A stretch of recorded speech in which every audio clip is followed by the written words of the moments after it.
اعوذ باللہ من الشیطان الرجیم بسم اللہ الرحمن الرحیم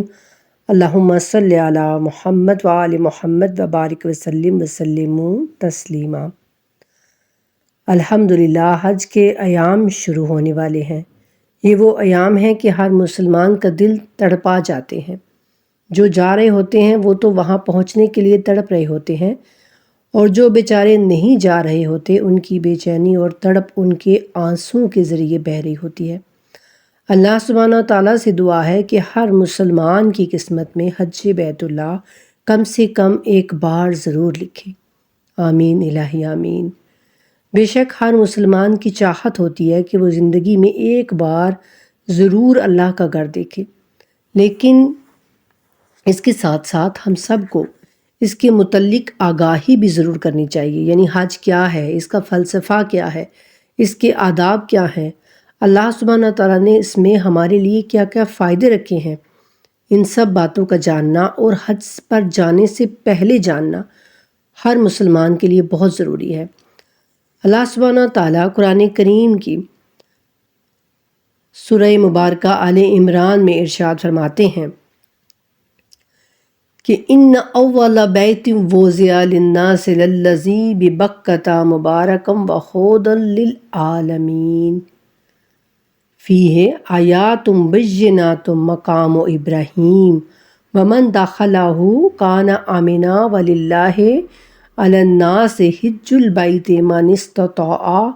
الیہ سبیلا ومن کفر فإن اللہ غنی عن العالمین۔ یعنی اللہ سبحانہ تعالیٰ فرما رہے ہیں کہ بے شک پہلا گھر جو لوگوں کے لیے مقرر کیا گیا وہ وہی ہے جو مکہ میں ہے، تمام جہان والوں کے لیے برکت اور ہدایت والا ہے، اس میں واضح نشانیاں ہیں، مقام ابراہیم ہے، اور جو کوئی اس میں داخل ہوا امن والا ہو گیا، اور اللہ ہی کے لیے ان لوگوں پر بیت اللہ کا حج فرض ہے جو اس کی طرف جانے کی استطاعت رکھتے ہوں، اور جو کوئی اس کا انکار کرے تو یقیناً اللہ تمام جہان والوں سے بے نیاز ہے۔ اس آیہ کریمہ سے ہمیں پتہ چلتا ہے کہ زمین پر سب سے پہلا گھر کعبۃ اللہ ہی ہے، جیسا کہ میں نے پچھلی ویڈیو میں بتایا کہ سب سے پہلے حضرت آدم علیہ السلام کے لیے جناب جبرائیل علیہ السلام نے اس کی نشاندہی کی، اور اللہ سبحانہ تعالیٰ نے آسمان سے ایک قبا نازل کر کے اس جگہ کا تعین کیا، اور حضرت آدم علیہ السلام نے پہلا حج کیا اور اپنے رب سے معافی طلب کی، اور اللہ سبحانہ تعالیٰ نے ان کی توبہ کو قبول کیا اور اللہ کی بخشش کے حقدار ہوئے۔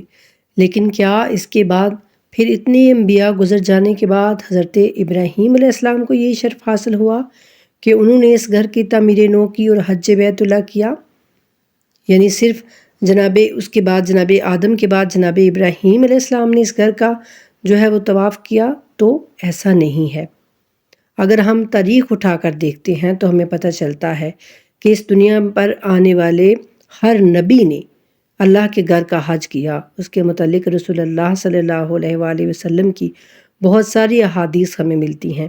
ایک دفعہ رسول اللہ صلی اللہ علیہ وآلہ وسلم وادی اصفہان سے گزرے تو آپ نے اپنے صحابہ سے فرمایا کہ آپ جانتے ہیں کہ یہ کون سی جگہ ہے؟ تو صحابہ نے عرض کی کہ یا رسول اللہ یہ وادی اصفہان ہے۔ تو آپ نے فرمایا کہ اس وادی سے حضرت نوح علیہ السلام، حضرت ہود علیہ السلام اور حضرت ابراہیم علیہ السلام اپنے سرخ اور جوان ہونٹوں پر سے گزرے ہیں، جن کی مہاریں کھجور کی چھال سے بنی ہوئی تھیں۔ وہ دھاری دار چادریں اوڑھے ہوئے حج بیت اللہ کے لیے تشریف لائے تھے۔ اسی طرح آپ صلی اللہ علیہ وآلہ وسلم کی ایک اور حدیث کا مفہوم کچھ یوں ہے کہ ایک سفر کے دوران آپ ایک وادی سے گزرے تو آپ صلی اللہ علیہ وآلہ وسلم نے فرمایا کہ اس وادی سے اللہ کے نبی حضرت یونس علیہ السلام حج بیت اللہ کے لیے گزرے تھے، اور پھر قرآن کریم میں باقاعدہ حضرت ابراہیم اور حضرت اسماعیل علیہ السلام کا تذکرہ ملتا ہے کہ انہوں نے اس گھر کو نہ صرف بنایا بلکہ اس کی دیکھ بھال بھی کی، اور لوگوں کو اللہ کے حکم سے حج کے لیے بلایا اور انہیں حج کرنے کے مناسک بھی سکھائے۔ جیسے اسی آیہ کریمہ میں اللہ تعالیٰ کہتے ہیں کہ وہاں مقام ابراہیم ہے۔ مقام ابراہیم یعنی وہ جگہ کہ جہاں پر حضرت ابراہیم علیہ السلام کے قدم مبارک لگے ہوئے ہیں۔ اس کو مقام ابراہیم کیوں کہا جاتا ہے؟ کہتے ہیں کہ جب جناب ابراہیم اور ان کے بیٹے حضرت اسماعیل اللہ کے حکم سے بیت اللہ کی تعمیر کر رہے تھے، تو جب دیواریں جو ہے وہ کچھ اونچی ہو گئیں اور حضرت ابراہیم علیہ السلام کے لیے وہاں پر اینٹ یا پتھر لگانا دشوار ہو گیا، تو اللہ سبحانہ تعالیٰ نے عرش سے ایک پتھر نازل کیا، جس پر کھڑے ہو کر پھر جناب ابراہیم علیہ السلام نے کعبہ کی دیواریں مکمل کیں۔ اس پتھر کی خصوصیت یہ تھی کہ یہ ہوا میں معلق ہو جاتا اور جہاں آپ کو اینٹ یا پتھر لگانا ہوتا وہاں تک یہ پتھر آپ کو پہنچا دیتا، اور اس میں جناب ابراہیم علیہ السلام کے قدم مبارک کے نشان دیکھ کر یوں لگتا ہے جیسے وہ کوئی پتھر نہیں بلکہ نرم ریت یا مٹی کی مانند ہوگا، یعنی اس قدر واضح اور صاف آپ کے قدموں کے نشان اس میں پیوست ہیں کہ یوں لگتا ہے کہ اللہ سبحانہ تعالیٰ کے حکم سے وہ پتھر اتنا نرم تھا کہ آپ کے پیر اس کے اندر جو ہے وہ یعنی دھس جاتے تھے، شاید اس لیے کہ اللہ تعالیٰ اپنے خلیل کو تکلیف نہیں دینا چاہتے تھے، اور شاید اس لیے بھی کہ وہ پتھر قیامت تک آنے والے لوگوں کے لیے ایک زندہ مثال رہے کہ جو بھی اپنے اللہ کے سامنے خود کو جھکا دیتا ہے، جو اپنے اللہ کے رضا کے آگے اپنی رضا کو ختم کر دیتا ہے، جو اپنے نفس کو اپنے رب کے سامنے ختم کر دیتا ہے، تو اللہ تعالیٰ اس کو لازوال بنا دیتے ہیں، پھر وہ یعنی قیامت تک باقی رہتا ہے، اس کی یاد ہمیشہ رہتی ہے۔ اور ایک اور بات جس کا مشاہدہ مجھے وہاں پر عمرہ کے دوران ہوا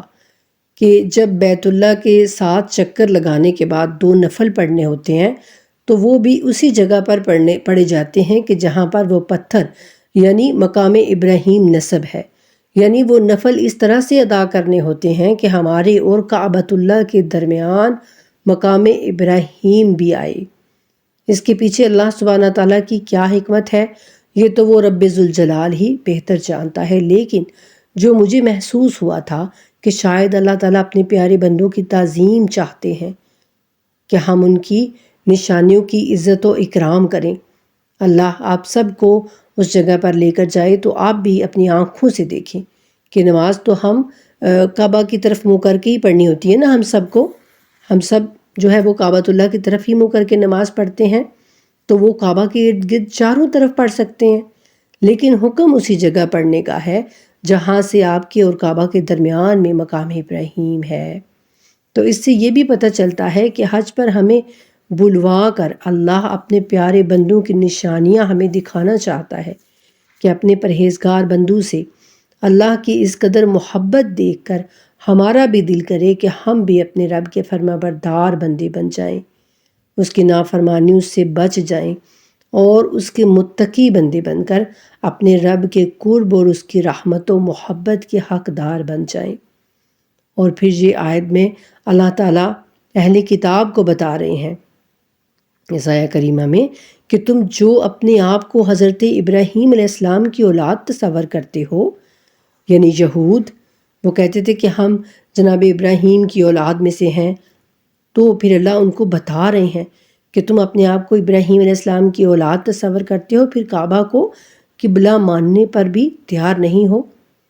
یعنی وہ کہتے تھے کہ نہیں، بیت المقدس ہی جو ہے وہ شروع سے قبلہ ہے اور وہی ہمارا قبلہ ہے۔ تو جب قبلہ چینج ہو گیا تو انہوں نے نہیں مانا، تو یعنی اللہ سبحانہ تعالیٰ اس آیہ کریمہ میں ان کو بھی یہ بتا رہے ہیں کہ تم تو خود کو جناب ابراہیم کی اولاد کہتے ہو اور پھر ان کی اس قبلہ کو ماننے کے لیے تیار بھی نہیں ہو اور کہتے ہو کہ بیت المقدس ہی سب سے پہلا قبلہ ہے، تو پھر وہاں پر تو جناب ابراہیم علیہ السلام کے قدموں کے نشان والا وہ پتھر جو آج تک موجود ہے، تو وہ تو ایک واضح اور کھلی نشانی ہے نا کہ جو گھر حضرت ابراہیم نے بنایا وہ یہی ہے، کعبہ ہے، جو آج مسلمانوں کا قبلہ ہے الحمدللہ۔ لیکن آپ کو پتہ ہے کہ یہودیوں کو اس قبلے سے اتنی چڑ کیوں تھی؟ کیونکہ یہ حضرت ابراہیم علیہ السلام نے اپنے بیٹے حضرت اسماعیل علیہ السلام کے ساتھ مل کر بنایا تھا، اور وہ سرے سے حضرت اسماعیل علیہ السلام کی کوئی فضیلت ماننے کو تیار ہی نہیں تھے،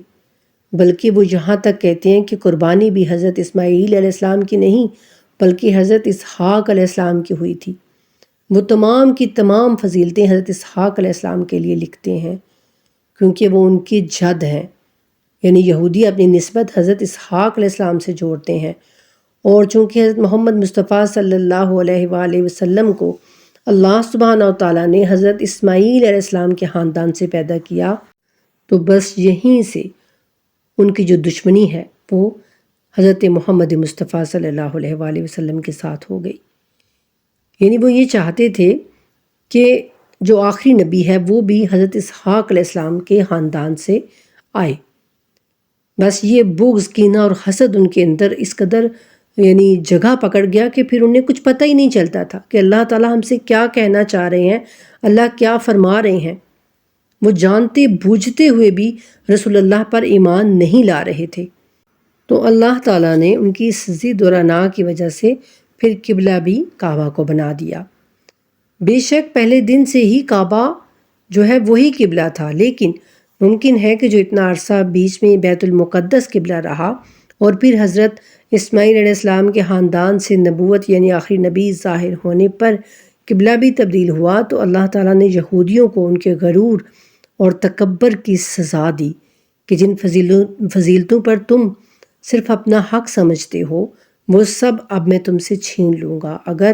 میرے حکم کی نافرمانی کرو گے تو۔ جیسے کہ ابلیس کو اللہ سبحانہ تعالیٰ نے اتنی فضیلتیں، اتنا عزت و اکرام دیا، لیکن جب اس نے اللہ کا ایک حکم نہیں مانا، اللہ کے حکم کی نافرمانی کی، تو اللہ سبحانہ تعالیٰ نے اسے راندہ درگاہ کر دیا۔ یعنی اللہ سبحانہ تعالیٰ بندوں کا امتحان اس چیز سے ہی لیتے ہیں جو بندے کے دل کی محبوب چیز ہوتی ہے۔ تو ابلیس کو کیا محبوب تھا کہ وہ بڑا بنا رہے، غرور، تکبر، یعنی اس کو فضیلتیں ملیں اور اس کو اپنے آگے کوئی یعنی بڑا نہ دکھائی دے، وہ سب سے بڑا رہے۔ اور جو یہود ہیں ان کو کیا کہ ہماری فضیلت برقرار رہے، ہم حضرت اسحاق علیہ السلام کی اولاد میں سے ہیں، ہم میں سے یہ آخری نبی آئے، ہم پر یہ فضیلتیں رہیں، بیت المقدس ہمارا قبلہ ہے تو اسی پر سب جو ہے وہ اسی پر یعنی فوکس کریں، اسی کو قبلہ بنائیں۔ تو ان کے دل میں یہ تھا، تو اللہ سبحانہ تعالیٰ نے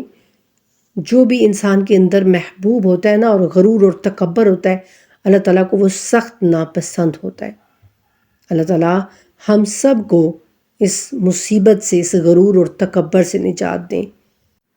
پھر اس کے بعد اللہ سبحانہ تعالیٰ اس گھر کی حرمت کے متعلق بات کرتے ہوئے کہتے ہیں کہ جو اس گھر میں داخل ہو گیا وہ امن پا گیا، یعنی اس کی جان، مال اور عزت محفوظ ہو گئی، وہ اللہ کی پناہ میں آ گیا، اور تمام لوگوں پر واجب ہے، اللہ کہتے ہیں کہ تمام لوگوں پر واجب ہے کہ صرف اللہ کی محبت میں اللہ کے لیے اس گھر کا حج کریں۔ یعنی صرف مسلمان ہی نہیں بلکہ یہود و نصارہ بھی، کیونکہ جو بھی اللہ پر ایمان رکھتا ہے تو اس اللہ کا گھر تو یہی ہے جو مکہ میں ہے۔ اور ساتھ ہی اللہ فرماتے ہیں کہ جو اس گھر تک پہنچنے کی استطاعت رکھتا ہو، یعنی اپنے آنے جانے کا خرچ، وہاں پر رہنے کا خرچ اور پیچھے اپنے بال بچوں کے لیے ان کی ضروریات کا خرچ رکھتا ہو تو اس پر حج واجب ہے، اسے چاہیے کہ حج کرے، اور اگر وہ نہیں کرے گا تو قیامت میں اندھا محشور ہوگا۔ اب یہ رسول اللہ صلی اللہ علیہ وآلہ وسلم کی احادیث ہے کہ وہ اندھا محشور ہوگا، اور جو شخص اس کے وجوب ہی کا منکر ہو جائے گا، یعنی وہ مانے گا ہی نہیں کہ حج ہے، یعنی وہ اس کا سرے سے منکر ہو جائے گا، جیسے اہل کتاب ہیں یہود و نصارہ، تو وہ پھر کافر کہلائے گا۔ اس کے متعلق جو ہے رسول اللہ کی بہت ساری احادیث ہمیں ملتی ہیں کہ فرمایا رسول اللہ صلی اللہ علیہ وآلہ وسلم نے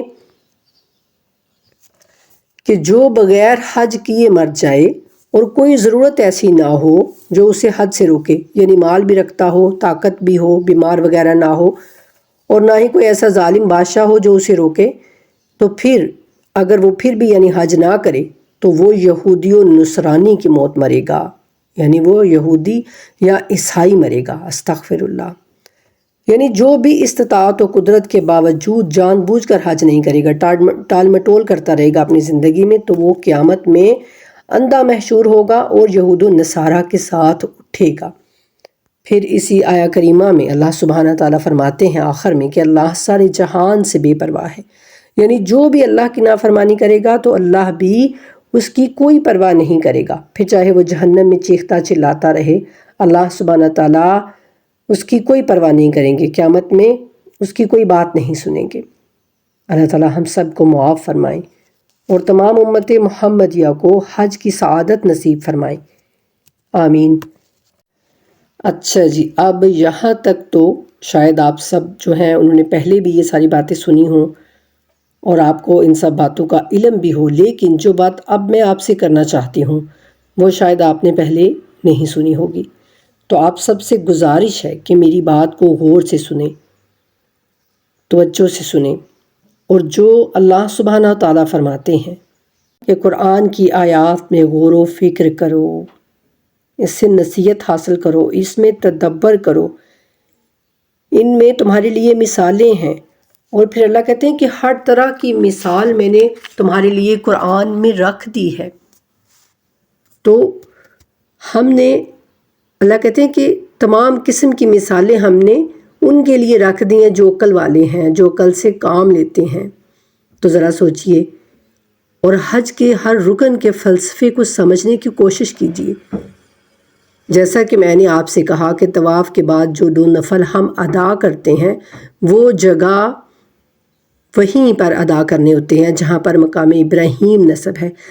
جس کی وجہ جو آپ کو بتائی میں نے وہ یہ کہ اللہ سبحانہ تعالیٰ چاہتے ہیں کہ ان کے پیارے بندوں کی نشانیوں کی ہم عزت و اکرام کریں، اور ان کی نشانیوں کو اللہ قرآن کریم میں شاعر اللہ کہہ کر مخاطب کرتے ہیں، یعنی اللہ کی نشانیاں، اور خود اللہ فرماتے ہیں کہ شاعر اللہ کی تعظیم کرو، اللہ کی نشانیوں کی تعظیم کرو۔ تو بے شک جناب ابراہیم علیہ السلام کا قصہ ہم قرآن میں جا بجا پڑھتے ہیں کہ کس طرح سے انہوں نے اپنی جان کی پرواہ نہیں کی، حق کی آواز کو بلند کیا، پھر انہوں نے اللہ کی خاطر ہجرت کی، پھر سب سے عظیم کام جس کی اللہ سبحانہ تعالیٰ تعریف کرتے ہیں کہ اللہ کے راستے میں اپنے عزیز ترین بیٹی کی قربانی کرنے پر بھی راضی ہو گئے اور کر بھی دی، اور پھر اپنی جان کی پرواہ نہیں کی۔ جب انہیں لوگوں نے آگ میں ڈالا تو انہوں نے اس پر اف نہیں کیا۔ یہ سب باتیں جو ہمیں اللہ قرآن میں بتا کر فرماتے ہیں کہ پھر ہم نے ابراہیم کو اپنا خلیل بنا لیا۔ خلیل یعنی بہت ہی گہرا دوست، جو آپ کو خلیل اللہ کا لقب ملا، تو وہ کسی ایسے ہی نہیں مل جاتے لقب، ان کے لیے انسان کو کچھ کرنا پڑتا ہے،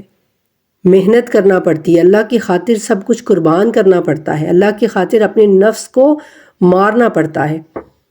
تو پھر جا کے یہ القاب ملتے ہیں۔ تو آپ کو اللہ سبحانہ تعالیٰ نے خلیل اللہ، اللہ کا گہرا دوست جو ہے، اس کا لقب عطا کیا۔ تو اب میں آپ سے ذرا پوچھتی ہوں کہ ذرا آپ اپنے دل پر ہاتھ رکھیے اور سچ بتائیے کہ جب یہی سب کام کرنے پر ابراہیم علیہ السلام کو اللہ سبحانہ تعالیٰ نے اپنا خلیل گہرا دوست بنا لیا اور ان کے قدموں کے نشانوں کو قیامت تک باقی رکھنے کا فیصلہ فرما لیا، اور ہمیں ان کی تعظیم کا جو ہے وہ آرڈر کر دیا کہ یہ شاعر اللہ ہیں، ان کی تعظیم کرو، تو اس کے لیے آپ کیا کہیں گے کہ جس نے اللہ کی خاطر مدینہ منورہ جیسا پیارا شہر چھوڑ دیا، مکہ جیسے پرامن علاقے کو امن نہ ملنے کی وجہ سے حج کے دنوں میں خیر باد کہہ دیا، جس نے اپنے پورے خاندان کو اللہ کی خاطر ہجرت کروائی، وہ کہ جس نے اپنے شیر دل بھائیوں کو اللہ کے دین کی خاطر قربان کر دیا، جس نے لا الہ الا اللہ کی سربلندی کے لیے اپنے اور اپنے تمام ساتھیوں کے سروں کو نیزوں کی نوکوں پر بلند کروا لیا، جس نے قرآن اور شریعت محمدی کی بقا کی خاطر اپنے اکبر و اصغر کی قربانیاں پیش کر دیں، اپنی نوجوان بیٹوں کی قربانیاں اور ننھے سے پھول کی قربانی پیش کر دی، جس نے اللہ کی توحید کے گلشن کو اپنے پاکیزہ لہو سے سیراب کر دیا، جس نے اسلام کے گلستان کو باقی رکھنے کے لیے اپنے چمن کے ہر پھول کو ریگستان کی گرم ریت میں جھلسا دیا، اور جس نے کعبے کے پردے کی حرمت کے لیے اپنی بہنوں، بیویوں اور بیٹیوں کے پردے پیش کر دیے، جس نے دین اسلام کو دربدر ہونے سے بچانے کے لیے اپنے خاندان کو اللہ کی خاطر دربدر کر دیا، یعنی اپنا سب کچھ اللہ اور اس کے رسول کے دین کی سربلندی کے لیے قربان کر دیا۔ تو اب میں آپ سے پوچھتی ہوں کہ اگر اللہ کو جناب ابراہیم علیہ السلام کے قدموں کی تعظیم پسند ہے تو کیا امام حسین علیہ السلام کا ان کے لیے امام حسین علیہ السلام کے لیے کربلا میں جانا پسند نہیں ہوگا؟ اگر اللہ ہمیں ہمارے گھروں سے نکال کر مکے بلاتا ہے کہ آؤ میرے پیارے بندوں کی نشانیاں دیکھو، آؤ میرے ابراہیم کے قدموں کے یہ نشان دیکھو، تو پھر کیا وہی اللہ نہیں چاہے گا کہ ہم محرم میں اپنے گھروں سے نکل کر کربلا کا سفر کریں تاکہ اللہ کے پیاروں کی نشانیوں کا دیدار کریں؟ بالکل چاہے گا، ضرور چاہے گا، کیونکہ اللہ منصف ہے، عادل ہے، ہماری طرح دوگلا نہیں ہے یا دو رخا نہیں ہے کہ ایک وہی کام کرے تو عزت و اکرام دیا جائے اور دوسرا وہی کام کرے تو شرک بدعت کے فتوے لگانا شروع کر دیے جائیں۔ تو پھر اس بات کا یقین رکھیے کہ اللہ کو محرم میں کربلا کی طرف سفر کرنا بھی اتنا ہی عزیز ہوگا جتنا کہ ذی-القعدہ اور ذوالحجہ میں کعبہ کی طرف سفر کرنا اللہ کو محبوب ہے۔ میں نے ایک چھوٹی سی بس کوشش کی کہ حق بات آپ تک پہنچاؤں۔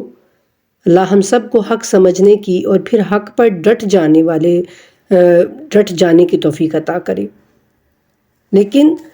یہاں ایک بات جو مجھے اہل عراق اور ایران سے بھی کرنی ہے